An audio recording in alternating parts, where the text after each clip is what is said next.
You two seem to really enjoy each other. Do you? Yeah. Maggie's at her best when she's being Maggie. Hey, come on, get in the back. All right. How we doing, guys? Good. Good, you? Oh, doing great. Want to go for a ride? This is LSU, huh? This is. Let's do Ready? it. Yeah. Maggie, there aren't many people from London, Ontario who end up in Baton Rouge, Louisiana. You may even be the first. Who knows? What really went into the decision here? Was it Rick? Was it the opportunity of what the program was? Take us kind of through that decision-making for yourself. Yeah, I never thought I would end up in Baton Rouge, Louisiana. Spending 4 years at Michigan was basically like being in Canada, so as far as making the decision to come down here, I think it was purely made on the decision because my coach from Michigan had come down here and just wanting to kind of rekindle that relationship, and I know that he knows me as well as I know myself, so being around that, and I knew his training worked for me well as his personality, so that was something else that I was looking forward to getting back with. Like now, your hand pushes down, the elbow's up. Now when you initiate the pull, you initiate with the fingertips. If you don't initiate with the fingertips and push down like this, the ball slides off. So here, and you get all the way through. What makes you two click? What is it about this relationship that kind of works? Honestly, we're really good at communicating with each other, and I think that's the first thing about a coaching-athlete relationship. We have this very similar sense of humor, very funny, but we both can also put that aside and get the work done when we need to, and he's been able to give me goal times in practice, and I can go the exact time to the 100 sometimes. So we're super in tune with swimming, and he's a swim nerd like I am too, so we can always chat about those things.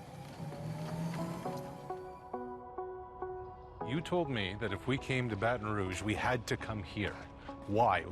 What is this? This is one of the scenes in the very first Pitch Perfect movie, which I have seen countless times. It was like a movie that was playing when I was growing up. What do you remember when you first met a teenage Maggie Mac Neil? That was a lot of fun. We both joke about that meeting a lot. She came down, she drove down from London, and we met at my office. She came down with her mom, and her mom's asking all these questions about school, about swimming, and Maggie's sitting there slumped down in the chair, arms crossed, just kind of giving me one of these. I'm like, who is this kid? It's really interesting because so often a coach-athlete relationship is coach tells athlete what to do, athlete follows what's on the chalkboard, rinse, repeat, away we go.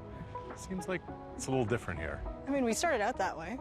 Yeah, you started when you were a freshman. Yeah, back in the good old days. How did it evolve?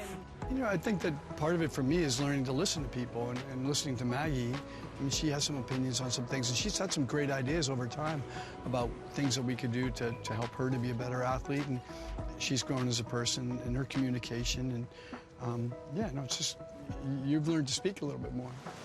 Were you thinking or not thinking, or what was... I was just spinning. What have you gotten to know about her? You know, she's an amazing person in a lot of ways. She's exceptionally bright. She even told me one time, you only have to tell me something once, and then she'll remember it and she'll do it. She's incredibly driven. She's hardworking. She's all the things you want in an athlete. Maggie's at her best when she's being Maggie, and when she's being unfiltered, giving back to people, having fun. When that moment hits for competition, she's very different. It's very tense. It's a lot of pressure. But when she's in a daily practice, she loves to race, and she wants to race people. There are very few women in the world that I've ever seen practice as fast as her. I want him. He's going to try and beat you. You make them switch? Yeah, no, I did make him switch. All right, here we go. All right, let's go. At a certain point in time, we realized what this is about. You know, you started doing this as a little kid, and as you continue to roll through the sport, oftentimes that gets lost. Sponsors and professionalism. But I think when they go up, the last thing maybe that they should hear is to remember, go have fun. Enjoy the moment. You two seem to really enjoy each other. Do you?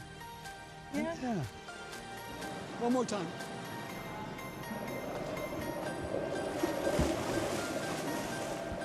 That was good. That was interesting, because you definitely have to get over those balls to push it back. Otherwise, they're going to pop right here in your ribs.